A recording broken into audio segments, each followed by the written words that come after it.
దావీదైతే అందరితోటి కలిసిమెలిసి ఉంటాడు. దావీదును వాళ్ళ మామైతే సంపాలని సైన్యాన్ని ఎంబటేసుకొని తరిమి తరిమి తరిమి తరిమి తరిమి తరిమి అరణ్యంలో.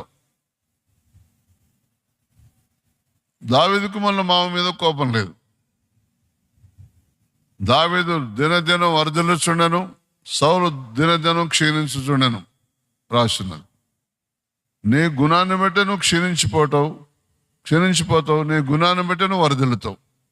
నీ స్వభావమే నిన్ను వర్ధిల్ల చేసేది, నీ స్వభావమే నిన్ను క్షీణింపజేసేది, నీ స్వభావమే. కనుక దయచేసి ఇప్పటి నుంచి అలా చేయకండి. ఇక అయిపోయింది తెలుసో తెలియకో దేవా మాకు తెలియక చేసిన దేవా ఇప్పటి నుంచి మంచిగా ఉంటుంది అంతే. అందుకొరకే పేతురు రాసిన మొదటి పత్రిక 3:9 ఇలా చెప్తున్నది, ఆశీర్వాదమునకు వారసులవుటకు